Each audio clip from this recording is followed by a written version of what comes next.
स्वागत आहे आजच्या आपल्या साप्ताहिक कार्यक्रमामध्ये। हा आपला द्वितीय दिवस आहे। तर जे गीतेचे साधक आहेत किंवा गीता अभ्यास आपण चालू करत आहोत। मागच्या एक प्रॅक्टिकली ॲप्लिकेशन म्हणजे how to practical application to day to day लाईफमध्ये भगवद्गीता कशी फॉलो करायची याचे सेशन मागच्या वेळेस आपण घेतलं होतं। तर आज आपण गीतेचे सेकंड इंट्रोडक्शन घेऊया। म्हणजे जो गीता ग्रंथ आहे त्याची पार्श्वभूमी किंवा इंट्रोडक्शन खूप महत्वाचे। कोणताही ग्रंथ समजा एखाद्या व्यक्तीला तुम्ही पाहतायत, पाहिल्यानंतर तुम्हाला त्याच्याबद्दल काहीच कळणार नाही, पण जेव्हा तुम्ही त्याच्याबद्दल इंट्रोडक्शन ऐकता तर तुमचा बघण्याचा दृष्टिकोन बदलतो। त्याच प्रकारे हे जे वैदिक ग्रंथ आहेत त्या ग्रंथा विशेष करून गीता त्याचे इंट्रोडक्शन ऐकल्यानंतर पहिलं कसं आपल्याकडे गीता आहे बुवा, लाल कपड्यात गुंडाळून ठेवायची, ती पूजा पाठला किंवा त्या गीता जयंतीला अगरबत्ती वावळण्यापुरतं तेवढं असायचं। पण विशेष करून परिचयामध्ये गीताबद्दल खूप काही महत्व दिले। तर ह्या गीतेचा इतिहास पाहायला गेला तर महाभारताच्या भीष्म पर्वामध्ये हा प्रसंग येतो। तुम्हाला माहित आहे सर की महाभारतामध्ये किती श्लोक आहेत माहित आहे? महाभारतामध्ये किती श्लोक आहेत? 1,00,000 श्लोक आहेत। त्याच्यामध्ये 8,000 श्लोक कूट श्लोक आहे। तर त्या 8,000 आपले 1,00,000 श्लोकामध्ये भगवद्गीतेमध्ये किती श्लोक आणि किती अध्याय माहिती आहे? 18 अध्याय 700 श्लोक। आणि किती जणांचा संवाद आहे? नाही, 4 जणांचा संवाद आहे। भगवान कृष्ण अर्जुनाला सांगतात आणि तो संवाद संजय धृतराष्ट्राला सांगतो। हे 4 लोक दिलेले आहेत। पण भीष्म पर्वामध्ये पितामह भीष्म जसं एक सँडविचची तुलना केलेली आहे गीतेची।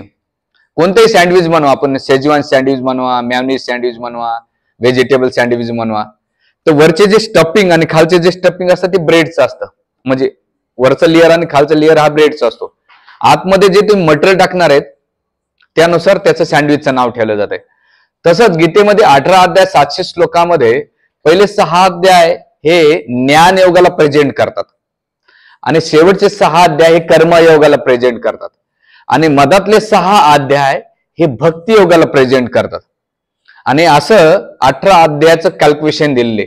म्हणून साधकाने कर्मयोगापासून भक्ती योगात गेलं पाहिजे आणि भक्ती योगाला समजायचं असेल तर ज्ञान या अर्थ घेतला पाहिजे। भक्ती ही भावनिक स्तरावर नसली पाहिजे, तर ती ज्ञानाच्या आधारावर असली पाहिजे भक्ती। बऱ्याच वेळा महाराष्ट्रामध्ये आपण जे धार्मिकपणा करतो ते भावनिक स्तरावर असतो। तत्वज्ञान का करतो, कशासाठी करतो ते कोणाला सांगता येत नाही, त्याचं उत्तर पण माहित नाही। जस माझे आई वडील करतात मी करतो, माझ्या सोनानं केलं पाहिजे, तिच्या सोनानं केलं पाहिजे, जस परंपरा चालू आहे। पण त्याच्या मागे जर विज्ञान विचारलं का बरं करायचं, तो कोणाला त्याचं उत्तर देता येणार नाही।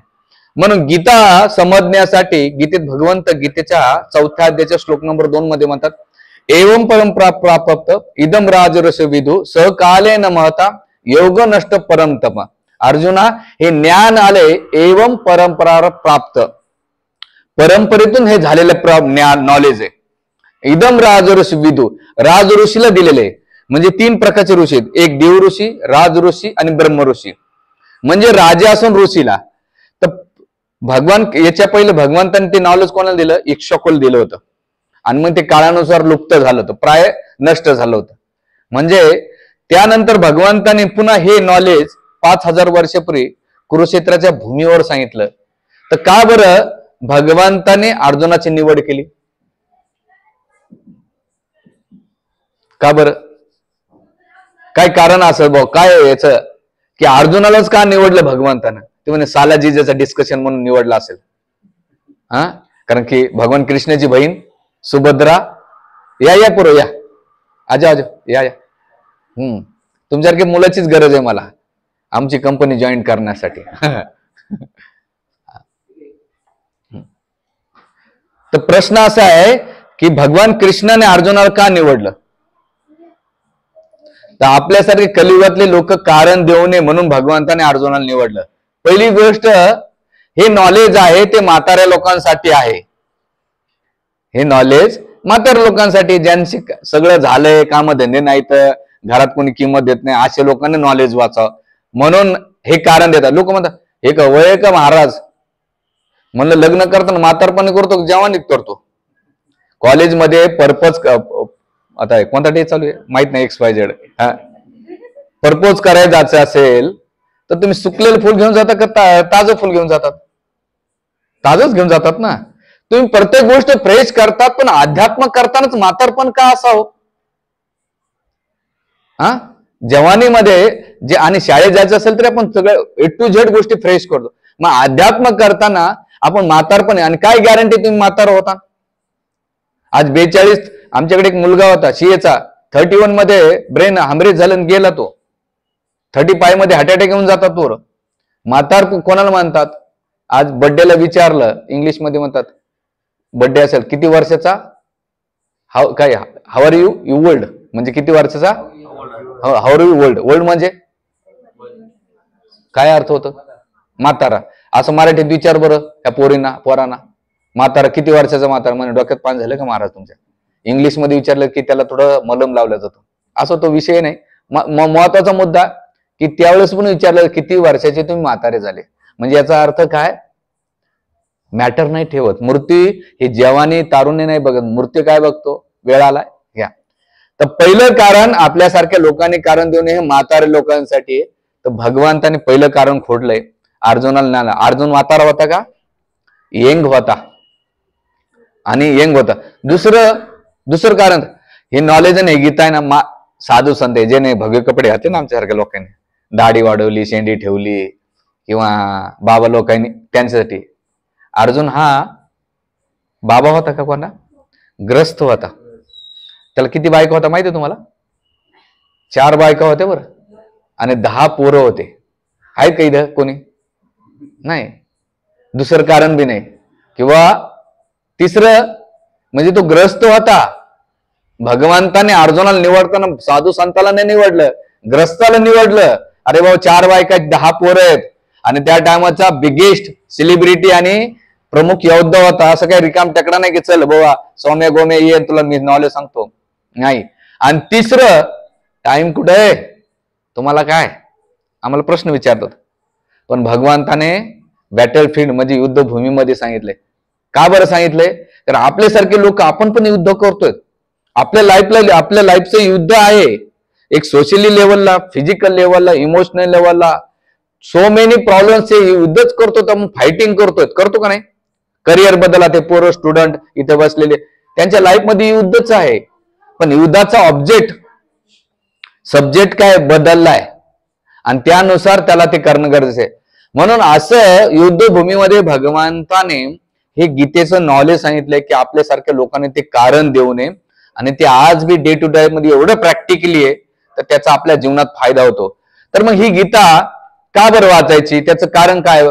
तर भगवंत म्हणतात गीतेमध्ये, पितामह भीष्म म्हणतात की बाकीच्या ऋषी मुनींना, की हे जे नॉलेज आहे, वेदव्यास म्हणतात हे नॉलेज एवढं प्रॅक्टिकली आहे, आपल्या कोणत्याही सिच्युएशनला, कोणत्याही प्रॉब्लेमला आपल्याला ते हेल्प करते. म्हणून ह्या नॉलेजचं जर पाहायला गेला तर विशेष करून याचा जर वेदांमध्ये सांगितलेलं आहे. कारण आता आपल्या जर म्हटलं नाही आम्हाला गीता वाचण्यापेक्षा वेद वाचायचे, तर वेदाचे किती भाग आहेत? 4 वेद आहेत. आणि वेदाला आणखीन सब डिव्हिजन मध्ये काय केलं? 108 उपनिषदामध्ये केलेले, आणि 108 उपनिषदाचं आणखीन विश्लेषणासाठी 18 पुराण केलेत, आणि 18 पुराणाला आणखीन उपवेद केलेले आहेत. आणि याची सिक्वेन्स जर सांगितली तर 4 वेदाची रचना जर पाहायला गेली तर आचार्यांनी इथं खूप सुंदर दिलंय की त्याच्यामध्ये 2 पार्ट पाडलेले आहेत वेदांमध्ये, एक श्रुती आणि एक स्मृती. श्रुती म्हणजे श्रवण करणं. वेदव्यासाने जेव्हा कलियुगाची सुरुवात झाली होती तर त्यांनी पाहिले कलियुगामध्ये प्रायण अल्पायुष्य, म्हणजे सगळ्यांचा आयु कमी आहे. किती? 50-60 वर्षे, त्याच्यावरती कोणी जगत नाही. प्रायण अल्पायुष्य कलेशमियुगे जना, कलियुगामध्ये मंद सुमंद भागे ही पदार्था, मंद बुद्धी आहे त्यांची. मंदी म्हणजे स्पिरिच्युअल लाईफ मध्ये मंद आहे, पण मटेरियली एन्जॉयमेंट मध्ये त्यांची बुद्धी खूप इंटेलिजंट चालते. आणि सुमंद म्हणजे काय? अतिशय दुर्भागी आहेत, म्हणजे त्यांना त्यांच्या भाग्यामध्ये काहीच नाही. आणि हुपद्रता म्हणजे भांडण करणं, हिपोक्रसी, कपटपणा त्याच्यामध्ये. प्रायण अल्पायुष्य कलेशमियुगे जन, मंद सुमंद भागे ही पदरता वेदव्यास म्हणतात. प्रायण अल्पायुष्य कसं सांगायचं बघा, मनुष्याचं आयुष्य 60 वर्ष धरलं, 5 वर्ष बालपणात गेले तुमचे, राहिले किती? 55 राहिले. 55 वर्षामध्ये पहिले त्याच्यानंतर तुम्ही 55 वर्षाचं कॅल्क्युलेशन केलं, तुम्ही 8 घंटे झोपतात. ठीक आहे, 8 का 7? 7 घंटे. तर तुमचे किती वर्ष गेले? 26 वर्ष गेले. 5 आणि 26 किती झाले? 31. राहिले किती तुमच्या हातात? 29. 29 वर्ष. 29 वर्षामध्ये तुम्ही ड्युटी 8 घंटे करतात का 10? 10 करा. किती? 8. आणि ट्रॅव्हलिंग 2 घंटेचे, 10 घंटे. तुमचे किती गेले? 29 वर्ष गेले. त्याच्यात तुम्ही टॉयलेट बाथरूम मध्ये गप्पा मारत बसले, मोबाईलवर खेळत बसले, जेवण करताना. तुमच्या हातात टाइम किती तुमच्याकडे? आजकाल तर लोक मोबाईल टॉयलेटमध्ये खेळत बसतात. एक आई आली होती मागच्या आठवड्यात आमच्या भक्ताकडे, म्हणे अहो स्वामीजी याला सांगावं, बाथरूम मध्ये बसतो हा टॉयलेटला, पण मोबाईल खेळत बसतो बाथरूम मध्ये, पोट बी साफ करत नाही हा. म्हणे याला काहीतरी सांगा. मला काय सांगू बाई, इथले लोक बिघाडेल, त्या मुलाला काय सांगू. म्हणजे एवढी वाईट अवस्था आलेली. असं वेळ निघून जात आहे. मग अशा अवस्थाच्या लोकांसाठी वेदव्यासांनी काय केलं? ह्या वेदांची रचना केली. आता वेदाची रचना कशी केली? तर त्यांनी आपले 4 डिसायपल्स होते. पहिले डिसायपल्स होते ते दिले, पहिलं ऋषींना काय दिलं? ऋग्वेद लिहिण्यासाठी दिला. जसं आपल्या भारताचं संविधान लिहिण्यासाठी डॉक्टर बाबासाहेब आंबेडकर हे त्या समितीचे प्रमुख होते, पण त्यांच्या अंतर्गत काम करणारे कितीतरी भरपूर लोक होते, मंडळ होतं, त्याच्यात खाली सब डिव्हिजन काम करणं. या सगळ्यांना मसुदा तयार करून ते फायनल बाबासाहेबांच्या हातात दिलं आणि नंतर मग त्यांनी तो देशाच्या राष्ट्रपतीला संविधान प्रदान केलं. तसंच वेदव्यासाने आपल्या प्रमुख डिसायपलला, आपल्या शिष्यांना हे नॉलेज सांगितलं. आणि मग त्यांचा पहिला जो शिष्य होता, पहिले ऋषी, त्याने ऋग्वेदाचं लिखाण केलं. जे सामवेद होता त्यांनी वैशंपायन ऋषीने जैमिनी ऋषीने लिहिला जे सामवेद होता. त्याच्यानंतर यजुर्वेद आहे ते वैशंपायन ऋषीने लिहिला, आणि जो अथर्ववेद आहे ते अंगिरी ऋषीने लिहिला. ह्या 4 शिष्याने लिहिलं. आणि इतिहास पुराण लिखाण करण्याचं काम रोमहर्षण सूतला दिलं, जे सूत गोस्वामीचे वडील होऊन गेले. तर ह्या 5 जणाला त्यांनी लिखाण केलं आणि मग वेदव्यासाने ते कलियुगासाठी दिलं. पण कलियुगासाठी दिल्यानंतर त्यांनी पाहिले कलियुगामध्ये वेदाचं कोणालाच काही कळणार नाही, कारण एका श्लोकाचे वेगवेगळे अर्थ निघू शकतात. तर त्यासाठी त्यांनी काय केलं? त्या वेदांचे 108 उपनिषद मध्ये काय केलं? डिव्हिजन केलं, किंवा हे उपनिषद वाचा. ते म्हणले उपनिषद पण कोणाला कळणार नाही, म्हणून त्यांनी काय केलं? 18 पुराणाची रचना केली. 18 पुराणाची रचना करताना काय केलं त्यांनी?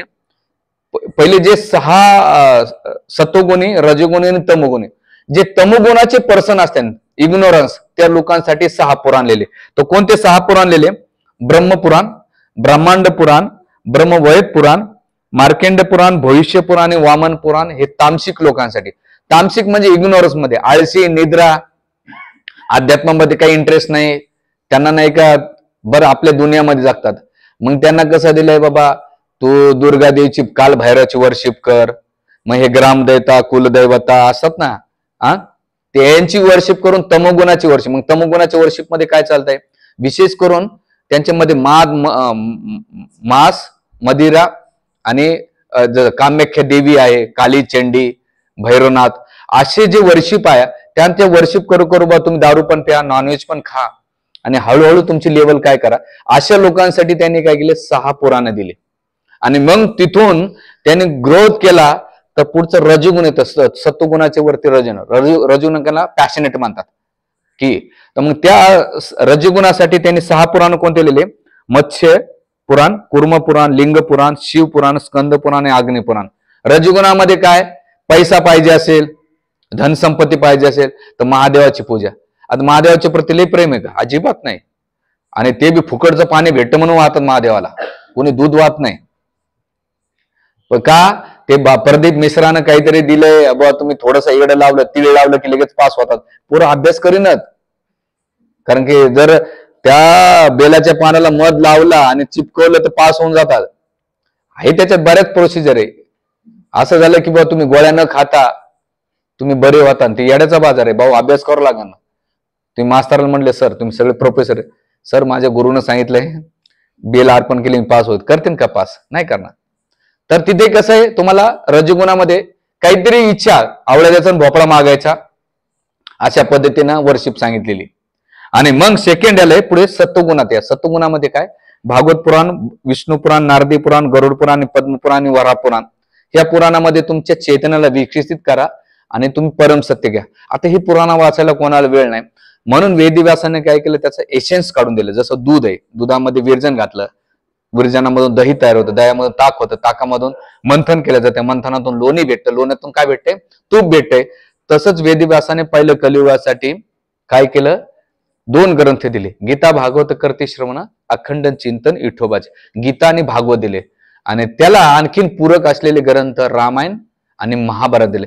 महाभारतामध्ये विशेष करून धर्म, अर्थ, काम आणि मोक्ष दिलेले आहे, की बा तुमची लेवल जे जे असं त्याच्यामध्ये विशेष करून ज्या स्त्रिया आहेत त्यांनी धर्म, अर्थ, काम. धर्म म्हणजे काय, मी धर्म केल्यानंतर मला फायदा काय, मग आज धर्म केलं तर अर्थ भेटेल बाबा, मग अर्थानं काय होईल, तुझ्या इच्छा पूर्ण होत्या, आणि मग त्या इच्छा पूर्ण झाल्या की मोक्ष भेटल. तू काहीतरी कर बाबा, त्यासाठी त्याला लालच दिला जातो. म्हणून आपल्याकडे गाजर दाखवलं जातं ना, तू एवढं केलं तर तुला एवढं भेटल. मग हे प्रलोभन दाखवून दाखवून त्याच्या चेतनेला विकसित. आपल्याकडे कठोरवाद नाही की असं केलं तर असं होईल, असं केलं तर असं होईल, नाही, तसं नाही. तुम्हाला काय केलं, फायनेटिक नाहीये, तर फ्लेक्झिबिलिटी ठेवलेली आहे. आणि मग त्यानंतर काय केलं, याच्यामध्ये राहू द्या, याच्यामध्ये त्याने आणखीन काय केलं, थोडंसं फिलॉसॉफिकल होईल, मी थोडं घेईन प्रॅक्टिकली, थोडस तुम्ही ध्यानपूर्वक ऐका. म्हणून वेदव्यासाने काय केलं की अरे बाबा या लोकांचं इथं पण एवढं इंटरेस्ट नाही आहे ना, तर मग त्याच्यामध्ये 18 पुराणामध्ये स्थूल पुराणे, स्थानिक पुराण दिलेले आहेत. आणि त्याच्यानंतर सूत्र दिले, सूत्र म्हणजे ब्रह्मसूत्र. त्याच्यात एक सूत्र काय, अथर्व ब्रह्म जिज्ञासा. छोटे छोटे सूत्र दिलेले तुम्हाला, जसं तुमच्या गणितामध्ये भूमिपंथीमध्ये सूत्र दिले जातात ना, हे सूत्र पालन करा, तुमचं गणित सुटून जाईल. तसंच तुमच्या जीवनामध्ये काही जे प्रॉब्लेम्स आले, त्या सूत्रांचा सहारा घ्या तुम्ही. मग ब्रह्मसूत्राचा सहारा घ्या, आणखी वेगवेगळ्या आचार्यांचे सूत्र दिले, त्या सूत्राचा सहारा घेऊन तुम्ही अध्यात्म करून तुमचं जे अचिव्हमेंट आहे, गंतव्य तुम्ही ते प्राप्त करा. आणि मग सूत्र दिल्यानंतर त्याच्यामध्ये सूत्रामध्ये पण काही दिले, गुह्य दिले, कल्प दिले, धर्म दिले आणि वेदांत दिले. त्याच्यानंतर सूत्राच्या खाली वेद अंग दिले, वेदाचा आणखीन पाठ दिले, अंग दिले. तर वेदाच्या अंगामध्ये कोणतं, ते शिक्षा येते, नॉलेज. आणि मग त्याचं डिपार्टमेंट दिलं सरस्वतीला. आणि मग त्या सरस्वतीला नॉलेज दिल्याबरोबर मग संगीताचं नॉलेज पाहिजे, तर त्याच्यामध्ये छंद दिले, जे संगीतामध्ये गातात ना स्वर, वेगवेगळे छंद दिले. त्या छंदाच्या द्वारे तुम्ही अध्यात्म करा, म्हणजे तिथून तुमची चेतना विकसित करा. आणि छंदाच्या नंतर व्याकरण, ज्यांना खूपच इंटेलिजंट आहे बुवा, मग व्याकरणामध्ये पण भरपूर प्रकार दिलेले. पाणिनीचं व्याकरण आहे, त्याच्यानंतर बोधायन ऋषी आहे, आणखीन अशा आपल्या ऋषीने, सप्त ऋषीने एवढं व्याकरण लिहिलंय. त्याच्यामध्ये कर्ममीमांस, न्यायशास्त्र, त्याच्यामध्ये तर्कशास्त्र एवढं दिलेलं आहे, किंवा तुम्ही कोणत्याही मुद्द्याला मांडायचं असेल तर तर्क मांडा, असं का, तसं का, हे का, ते का. आणि मग व्याकरण दिल्यानंतर निरुक्ती दिली, त्या व्याकरणाच्या पुढे निरुक्ती दिली, आणि निरुक्तीमध्ये भेद दिलेला आहे. आणि मग निरुक्तीनंतर ज्योतिषशास्त्र दिले. मग आपण त्या निरुक्तीमध्ये ज्योतिषशास्त्र काय, आपल्याकडे प्रॉब्लेम्स आला की, आता मंदिरात आमच्याकडे बरेच जण येतात, आता आम्ही ब्रह्मचारी माणूस, म्हणतात महाराज माझं लग्न कधी होईल. आता महाराजांचं लग्न नाही केलं आणि तुमचं लग्नाचं काय बघणार. तर ज्योतिषशास्त्र, आणि मग ज्योतिषशास्त्राच्या वरती कल्प दिलेला आहे. आणि कल्पाच्या वरती हे दिल्यानंतर उपवेद दिले. उपवेदामध्ये ते म्हणतात की इथं कुठेतरी तुम्ही अटॅचमेंट व्हा. आणि मग उपवेदामध्ये काय दिलं, आयुर्वेद दिलेलं आहे वेदव्यासाने. आयुर्वेदमध्ये तुम्ही हे फॉलो करा, तुमचे प्रॉब्लेम. मग त्यासाठी धन्वंतरी भगवंत अवतार घेतलेले. आणि मग आयुर्वेदानंतर गंधर्ववेद. गंधर्ववेद म्हणजे काय, गायन. गायन करा तुम्ही, आणि त्याच्यातून तुम्ही ते भगवंताला प्राप्त करा. गायनानंतर धनुर्वेद. धनुर्वेद म्हणजे युद्ध कला. आणि शेवटी दिले स्थापत्य वेद. स्थापत्य म्हणजे शिल्पकला. मग त्यासाठी मोठमोठे जे मोठमोठे मंदिर किंवा वापस स्थापत्य कला आहेत ना मोठमोठ्या, त्या वेदांच्या आधारावर बनवलेल्या आहेत. म्हणून याच्यामध्ये एवढे पार्ट दिलेले, पण तुमच्या लेवलला जाऊन तुम्ही ते करू शकतात. आणि हे केल्यानंतर शेवटी त्याच्यामध्ये गीता दिलेली आहे. आता गीतेच्या मुद्द्यावर येऊ. थोडस फिलॉसॉफिकल झालं ना, जड गेलं ना, नाही ना, हा, अच्छा. तर मग गीता दिलेली, आणि गीतामध्ये हे दिल्यानंतर एकच आहे, तर गीतेचा इतिहास याच्यामधून आल्यानंतर ते म्हणतात अरे तुमची बुद्धी एवढी नाही ना, हरकत नाही.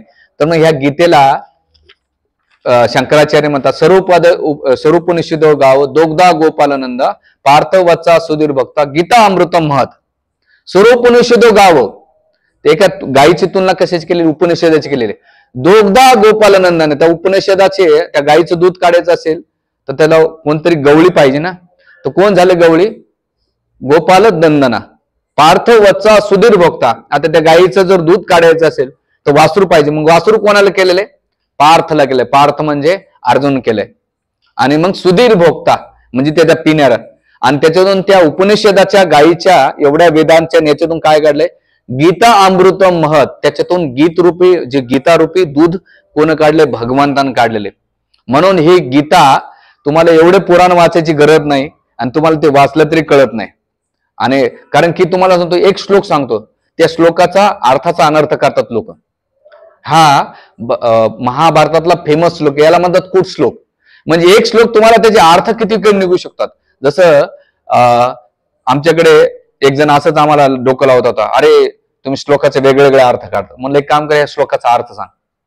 ते म्हणतात प्रातःधूत प्रसंगेना, मध्या स्त्री प्रसंगेना, रात्र चोर प्रसंगेना, कालम गच्छन्ति धीमता. धीमता म्हणजे बुद्धिमान व्यक्तीने कसा वेळ घातला पाहिजे? प्रातःधूत प्रसंगेना, सकाळी सकाळी त्याने जुगार खेळला पाहिजे. मध्या स्त्री प्रसंगेना, दुपारा स्त्री सोबत गप्पा मारल्या पाहिजे. रात्र चोर प्रसंगेना, रात्री चोऱ्या केल्या पाहिजे. कालम गच्छन्ति धीमता, काळ असा घातला पाहिजे त्यांना.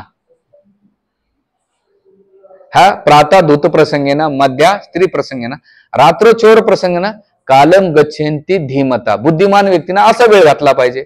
याचा अर्थ तसा आहे का? याचा गूढ अर्थ असा आहे, डीप मध्ये आहे. आचार्य म्हणतात आणि ग्रंथकार म्हणतात प्रातःधूत प्रसंगेनं म्हणजे महाभारत जे जुगार खेळला गेलाय महाभारतामध्ये, आणि त्या महाभारताच्या जुगार खेळल्यामुळं त्याच्यामधला विशेष करून जो ग्रंथ आहे तो गीता सकाळी सकाळी वाचला पाहिजे, महाभारत सकाळी वाचलं पाहिजे. म्हणून शास्त्र सांगतंय सकाळी मॉर्निंगला क्लास गीता वाचली पाहिजे. मध्या स्त्री प्रसंगेना, सगळ्या स्त्रीचे पात्र जास्त कुठं असेल तर रामायणामध्ये. मंदोदरी असो, तारा असो, रोमा असो, कौशल्य असो, कैकयी असो, मंत्रा असो, सीतादेवी असो, मांडवी असो, श्रुतकृती असो, उर्मिला असो, आईल्या असो, त्याच्यानंतर जे सतीचं नॉलेज दिलं कोणा? सावित्री, आपलं सावित्रीचा. ह्या सगळ्या स्टोरी आईल्यांचं रामायण म्हणजे रामायणापुरतं मर्यादित नाही, त्याच्यातले 80% हे स्त्रियांचं वर्णन केलेलं. कोणत्या स्त्रीनं काय सॅक्रिफाईस केलंय आणि काय काय तिच्या जीवनातून काय प्रसंग घडले, हे स्त्रीचा प्रसंग रामायणामध्ये. म्हणून दुपारचा लिटरेचर कोणतं वाचलं पाहिजे? रामायण वाचलं पाहिजे. ते म्हणतात वेळ कुठे आता? आणि रात्र चोर प्रसंग, रात्री चोऱ्या म्हणजे काय? भगवान कृष्णानं जे माखन चिराचे लिहिलं आहे ते भागवत ग्रंथ संध्याकाळी वाचला पाहिजे. आज बाहेरून तुम्ही जर श्लोक म्हणता ना एखादा, हावले श्लोक चांगला आहे भाऊ, महाराज पाटला आपल्याला हा श्लोक पहिल्यांदा जर ऐकला तर, पण त्याच्या डीप मध्ये जाताना तर त्याचा अर्थ तुम्हाला वेगळा येतो. म्हणून इथे विशेष करून भगवंताने आपल्यासाठी अल्पबुद्धी लोकांसाठी गीताचं नॉलेज दिलेले. म्हणून इथे आपल्याला एवढं गीता जरी वाचली तुम्हाला आणि त्या गीतेतून आपण काय करू हे समजू शकतो. तर महत्वाचं आहे की ह्या गीतेचा इतिहास कुरुक्षेत्राच्या भूमीवर नाही का गेलेला आहे. आणि दुसरं किती मिनिटं सांगितली गेली माहितीये? 40 मिनिटांमध्ये सांगितलेले. आता हे दोघं भेटले होते आणि त्याने 45 मिनिटांमध्ये अर्जुनाने प्रश्न विचारले आणि भगवान कृष्णाने उत्तर दिले. आणि त्याचा लाईव्ह कास्ट हरिश्चंद्रपूरमध्ये संजयने धृतराष्ट्राला सांगितलं आणि तेच वेदव्यासाने नंतर काय केलं, त्याची रायटिंग केली. तर ह्या 700 श्लोक 18 अध्यायामध्ये जर पाहिलं गेले, जसं मी स्टार्टिंगला सँडविच सांगितलेली, तर त्या अध्यात्व अध्यायामध्ये पहिलं अर्जुन विषाद योग सांगितलेलं आहे. अर्जुन विषाद योग म्हणजे त्याला अर्जुन निरीक्षण योग पण म्हटलं जाते आणि विषाद पण. निरीक्षण म्हणजे पाहणे, पण दुसरा मॉल सांगितलं विषाद. विषाद म्हणजे काय की आपल्या जीवनाची जर सुरुवात दुःखापासून झाली असेल आणि ती दुःखाची सुरुवात कशामुळे होती, तर पहिला श्लोक त्याचा अर्थ सांगताय. धर्मक्षेत्रे कुरुक्षेत्रे समवेता विवत्सवा मामाका पांडवा चैव किम कुर्वत संजया. दुःखाचं कारण काय, तर पहिला